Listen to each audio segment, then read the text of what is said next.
Hello, सभी लोगों को नमस्ते। तो आज काफ़ी दिनों के बाद वीडियो बना रहे हैं। तो एक दो ट्रेड हैं जो हमने पिछले हफ्ते ली थी, उसके बारे में बात करेंगे। और नेक्स्ट हफ्ते के लिए एक दो स्टॉक्स हैं जो काफ़ी अच्छे लग रहे हैं। तो ये चार्ट है डॉलर इंडेक्स का, ठीक है।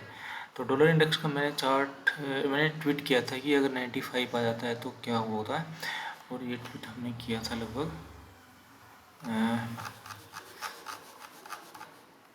ये मैंने पिन भी कर रखा है 11 अगस्त को।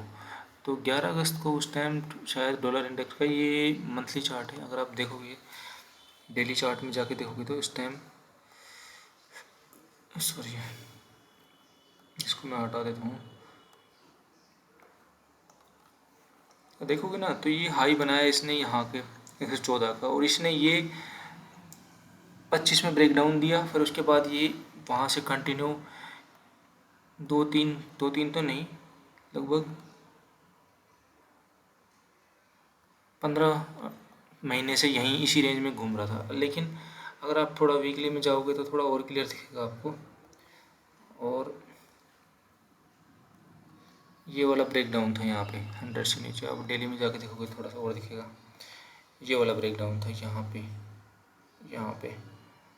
ये लोग यहाँ से तो ये वाला ब्रेक डाउन आया कंटिन्यू, और इस वजह से मेटल वगैरह में भी अच्छी वो ट्रेड मिली। तो जो हम ट्रेड ली थी वो मैं दिखाता हूँ आपको, जायसवाल निक्को, जो हमने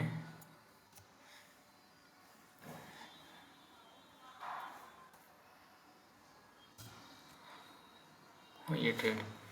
अब एक जायसवाल निक्को के बारे में बताता हूँ आपको। और ये इसका मंथली चार्ट है।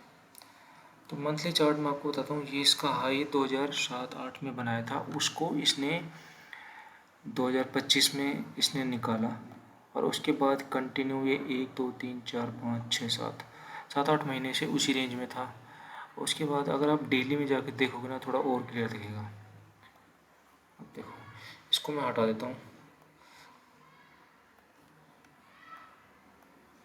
देखो, यहाँ से जो इसका स्टार्टिंग हुई, ये यहाँ से लो से ये स्टॉक लगभग 70-80% चला, 70% चला और वापस नीचे आया। 70% अब चला, वहाँ से फिर नीचे आया लगभग।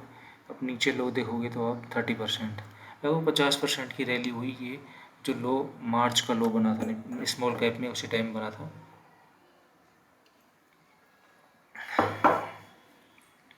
तो मैं आपको दिखाता हूँ ट्रेड कैसे ली हमने ये। तो ये ट्रेड ली थी हमने जायसवाल निक्को की 20 को। तो अगर आप 20 तारीख को देखो, ये 20 का ही है। नहीं नहीं नहीं, ये तो 20 का नहीं है। उसको रिप्ले करके दिखाता हूँ।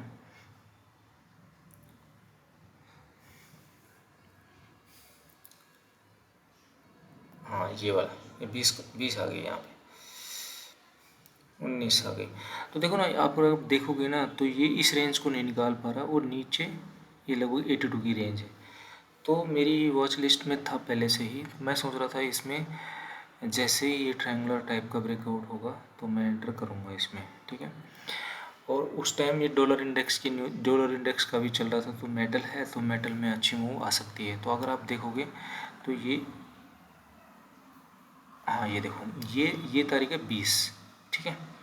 20 तारीख को मैंने इस दिन 19 को हल्की मामूली सी पोजीशन ली थी, लगभग 10-15%। और उसके बाद फिर ये इसको हमने ली, ये पोजीशन, ये एंट्री ली, ठीक है, इस दिन 20 को। और उसके बाद ये चला, फिर ये अगले दिन नेक्स्ट दिन, हाँ ये देखो, कल मतलब फ्राइडे को कम से कम 6-7% चला था। तो ये ट्रेड लिया। अगर आप इसका वीकली चार्ट देखोगे ना तो थोड़ा सा आइडिया लगेगा। थोड़ा पैसे, अब कैश की ट्रेड में थोड़ा सा पैसेंस रखना पड़ता है, कि ये नहीं कि आपने जिस दिन लिया और उसी दिन चल जाएगी। अगर ये देखोगे आप, तो ये वीकली चार्ट में ब्रेकआउट दिया, अब रीटेस्ट करके शायद ये इसको यहाँ थोड़ा टाइम स्पेंड करके फिर मूव दे सकते हैं। एक दूसरा स्टॉक था हमारे पास, अर्बन कंपनी। अर्बन कंपनी भी मैंने शायद डाला था,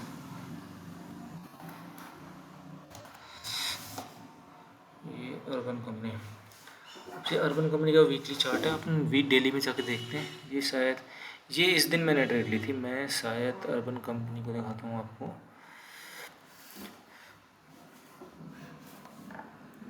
अर्बन कंपनी, हाँ अर्बन कंपनी, ये अर्बन कंपनी हमने ली थी लगभग 13 अगस्त को। तो अर्बन कंपनी का चार्ट देखोगे ना, तो देखो ये ट्रेड मैंने एक बार जून में ली थी, लेकिन मेरा स्टॉप लॉस हिट लग गया था यहाँ पे। ये इस कैंडल पे शायद ली थी, और मैंने ये यहाँ का लो लगाया था, और फिर शायद स्टॉप लॉस हिट भी कर गया था। ठीक है, वो छोड़ो। उसके बाद मेरी वॉच लिस्ट में था ये कंटिन्यू। तो ये इस तारीख, इस डेट को 3 अगस्त को इसके अर्निंग आए, मतलब रिजल्ट आए। उसके बाद एक कंटिन्यू स्टॉक नीचे फिर दोबारा आ गया ना। तो फिर अगर आप देखोगे ना, तो ये इस लेवल को बार बार रेस्पेक्ट कर रहा था, ये वाला लेवल, मतलब ये लेवल है। तो मतलब लग रहा था कि ये अब दो कैंडल यहाँ पे करनी। तो कुछ पोजीशन मैंने यहाँ पे ली थी। अगर ये यहाँ तक इसको, इस लेवल को निकाल गया था, ये जो हाई था, इस कैंडल का हाई था, इसको निकालने के बाद हमने एंट्री ली। लेकिन स्टॉक्स क्लोजिंग के टाइम वापस बंद हो गया नीचे, और फिर ये कंटिन्यू वहाँ चल रहा है। तो ठीक है, ये तो हो गया जो प्रीवियस ट्रेड थी वो।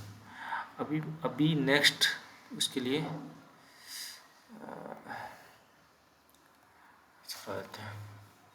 अभी नेक्स्ट ना, उसके लिए एक दो इंडेक्स के बारे में बात करें। निफ्टी रियल्टी इंडेक्स, ठीक है, काफ़ी चल रहा है।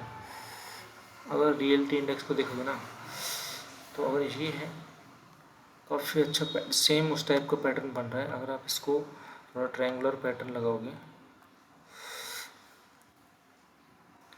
ये अगर यहाँ पे लगाओगे ट्रायंगुलर पर, ये तो इंडेक्स मतलब ब्रेकआउट इतनी अच्छी उससे आया नहीं है मतलब। लेकिन इसमें आप इसके स्टॉक्स को ध्यान में रख सकते हो आप इसमें। तो इसमें जो एक दो स्टॉक्स जो काफ़ी अच्छे लग रहे हैं, जिनके बारे में बात करता हूँ। ओबेरॉय रियल्टी, जो चले नहीं है अभी तक। तो ये देखो ना, तो ये देखो, ये स्टॉक्स लगभग चला था, यहाँ ऊपर गया, लेकिन वापस नीचे आ गया। तो ये अगर इस लगभग ये 1920 को इस वाले इसको निकाल देता है, तो इसमें काफ़ी अच्छी बाइंग अपॉर्चुनिटी है। एक स्टॉक के बारे में और बात करता हूँ, गणेश हाउसिंग। ये स्मॉल कैप कंपनी है, ज़्यादा मतलब गुजरात बेस्ड कंपनी है।